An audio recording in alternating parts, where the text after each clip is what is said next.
వస్తాయో తెలియదు. మరి వచ్చిన డబ్బులు అన్ని 10 లక్షల కోట్లు అప్పులు చేశారు, మరి వేటి ఖర్చు పెట్టారో తెలియదు. 2024 ప్రభుత్వం మారేసరికి దరిదాపుగా 1,32,000 కోట్లు పెండింగ్ బకాయిలు ఉన్నాయి. కనీసం కోడిగుడ్లు కానీ పిల్లలకి బూట్లు సప్లై చేసిన వాళ్ళకి కూడా వాళ్ళు డబ్బులు ఇవ్వలేదు. యూనిఫామ్ సప్లై చేసిన వాళ్ళకి కూడా ఇవ్వలేదు. రైతులకు ధాన్యం సప్లై కొనుగోలు చేస్తే వాటికి ఇవ్వలేదు. ఈ రకంగా ఎంత దుర్మార్గమైన పరిపాలన గత 5 సంవత్సరాల్లో చేస్తే ఇప్పుడు మాత్రం ఖచ్చితంగా సురేష్ గారు, నాగార్జున గారు ఒక పాయింట్ రైజ్ చేస్తున్నారు. Let him ask.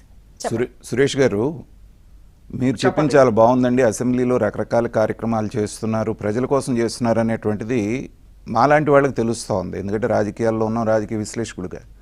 కానీ ఎక్కడో మొట్టమొదటి నుంచి మీ పార్టీకి ఉన్నటువంటి ఒక వీక్నెస్ ఏంటంటే చెప్పింది సరిగ్గా చేసింది సరిగ్గా ఎక్స్ప్లెయిన్ చేయటంలో మీ యంత్రాంగం ఎందుకు ఫెయిల్ అవుతుందో నాకు అర్థం కావట్లేదు. చెప్పేది ప్రజలకి రీచ్ అయ్యేటట్టుగా. ఇప్పుడు చిన్న ఉదాహరణ చెప్తాను మీకు. మొన్న ఒక దీంట్లో కూర్చొని ఒక ఐఏఎస్ ఆఫీసర్ గారు ఎవరో చెప్తున్నారు, అసెంబ్లీ భవనం మేము 250 మీటర్ల ఎత్తులో కడుతున్నాం అన్నారండి.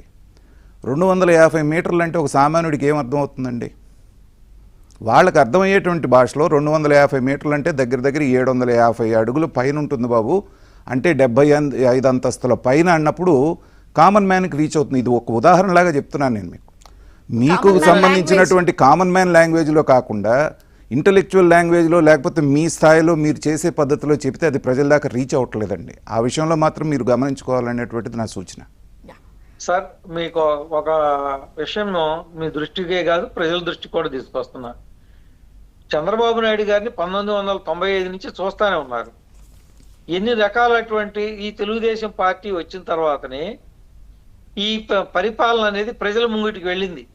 అందులో ఎన్నో అసలు గత 40 సంవత్సరాలు తెలుగుదేశం పార్టీ ఎమర్జెన్సీ తర్వాత పార్టీ వచ్చిన తర్వాత సామాజిక న్యాయం కానీ పరిపాలన కానీ ఆ ప్రజా పరిపాలన కానీ ప్రజల ముంగిటికే పరిపాలన కానీ ఇంటింటికి పరిపాలన కానీ మీరు ఎన్ని రకాలు చెప్పండి, ప్రజలందరూ తెలుసు. ఇది ఈ రోజు మేము చెప్పట్లేదు అనేది కరెక్ట్ కాదు. తెలిస్తే 2 ఎలక్షన్స్ రిజల్ట్స్ కూడా చూసారు, దాన్ని మీరు ఇంకా ఒప్పుకొని తీరాలి. ఇంకా మీరు లేదు కొన్ని ఒకసారి స్వీకరించాలి. మీరు చెప్తున్నారు కానీ వాళ్ళకి అర్థమయ్యే భాషలో చెప్పట్లేదు అంటున్నానండి. మీరు చెప్పట్లేదని చేయట్లేదని కాదు.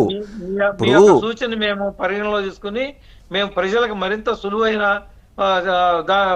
భాషలో ప్రజలకు చేరవేయటం కోసం మేము ఇంటింటికి తెలుగుదేశం కార్యక్రమంలో ప్రజలకు వివరించే కార్యక్రమం మేము చేస్తాం. అది ఒకటే కాదండి, మీరు ఇప్పుడు ప్రజలు ఎప్పుడు మీరు మనం ఎంత చెప్పినా కూడా వాళ్ళ స్వీయ ఎక్స్పీరియన్స్ వారి రోజున వాట్సాప్లో వాళ్ళకి పరిపాలనలో ఒక సర్టిఫికేట్, ఒక విద్యార్థికి ఒక కుల ధృవీకరణ సర్టిఫికేట్ కావాలన్నా, ఎడ్గా చదువుకున్న సర్టిఫికేట్, స్టడీ సర్టిఫికేట్ కావాలన్నా ఏదైనా వెంటనే డౌన్లోడ్ చేసుకున్నప్పుడు it is a practical experience.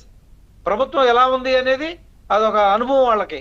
ఆ అనుభవం ద్వారా మాత్రమే మనం ఎంత చెప్పినా కూడా వాళ్ళకి అనుభవం ద్వారానే పరిపాలన ఎంత చక్కగా ఉందనేది వాళ్ళకి తెలుస్తుంది, వాళ్ళు అర్థం చేసుకుంటారు. తెలుస్తుంది, అర్థం చేసుకుంటుంది అనుకున్నప్పుడు ప్రత్యర్థి మీరు చేసేదాన్ని అర్థం కాకుండా ఉండడానికి, లేకపోతే మీ వాళ్ళకి ఏదో ఒకటి అనుమానాలు కలిగించడానికి, లేదా ఇదిగో మీ డేటా బయటికి వెళ్ళిపోతుందంట అని చెప్పి ఒక అనుమానం సృష్టించడానికి అన్ని ప్రయత్నాలు వాళ్ళు చేస్తున్నప్పుడు ఏమవుతుందంటే, మీరు చెప్పింది సరిగ్గా చెప్పుకోకపోతే ఇప్పుడు ఈ రోజు వస్తున్నారండి, మీరేమన్నారు, మీరెంత చక్కగా చెప్తున్నారు, మేము సభను పునరుద్ధరిస్తాం, ప్రతిష్టను పెంచుతాం, అద్భుతాలు చేస్తాం అని అంటే ఆయన వచ్చేమంటున్నారు, అరుగో నేను ప్రతిపక్ష నేతని, నాకు టైం ఇవ్వట్లేదని అంటున్నారు. మీరు ఒక విషయం గమనించారో లేదో, మిమ్మల్ని ఎలా ఎల్లగొట్టాలా సభలోంచి చూసే వాళ్ళు ప్రయత్నం చేస్తే మీరు వస్తారా రారా, మీరు వచ్చి మాట్లాడండి అని, మీరు రెండిటికి చాలా తేడా ఉంది సినిమాలో. స్పీకర్ గారు బాధ్యత సభ్యులందరినీ కూడా రాననే వాళ్ళని కూడా మీరు రండి, మీకు సమయం మీరు ఎలా పంపించేయాలి, మిమ్మల్ని అక్కడి నుంచి ఎలా ఎగ్జిట్ చేసి మనం డబ్బా కొట్టుకుందామని ఆ సెషన్ జరిగింది. మీరు రండి బాబు రండి బాబు అని మీరు అంటున్నారు. మేము ఉన్నతమైన సాంప్రదాయాలు క్రియేట్ చేయటం అనేది వారిని ఆహ్వానించడంలోనే ప్రజలకు అర్థం అవుతుందండి. వారు రానంటున్నా కూడా మీరు రండి, సమస్యలు చర్చిద్దాం, మంచి నిర్ణయాలు తీసుకుందాం అని చెప్పడం అంటే ఏంటి? విపక్షాన్ని ఆహ్వానించడం అంటే ఏంటి?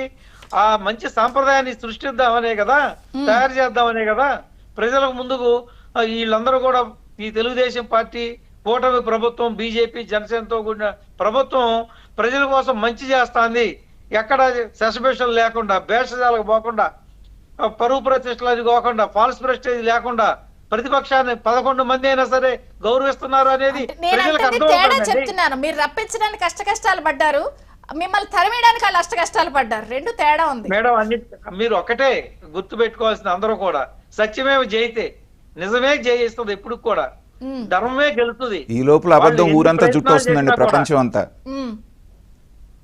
ఏమండి ఈ లోపల అబద్ధం ప్రపంచం అంతా చుట్టూ వస్తుందండి. 2019లో జరిగింది అదే, అంతకు ముందు జరిగింది అదేనండి. అబద్ధం పునాది మీదే ప్రభుత్వం మారింది. ఈసారి అలా జరగనివ్వండి. అది. ఒక శాసనసభ జరగదు ఒక మంచి- అంటున్నారా, జరగనివ్వము అంటున్నారా? తేడా ఉంది. జరగనివ్వం అన్నారు ఆయన. ఆ. జరగనివ్వండి, ఈసారి ఓకే, ఓకే. జరగము. అయితే ఒక బ్రేక్ తీసుకుందాం. చిన్న బ్రేక్ ఓకే. తర్వాత కూడా మళ్ళీ మాట్లాడదాం. కొన్ని అంశాలు ఉన్నాయి, చర్చిద్దాం.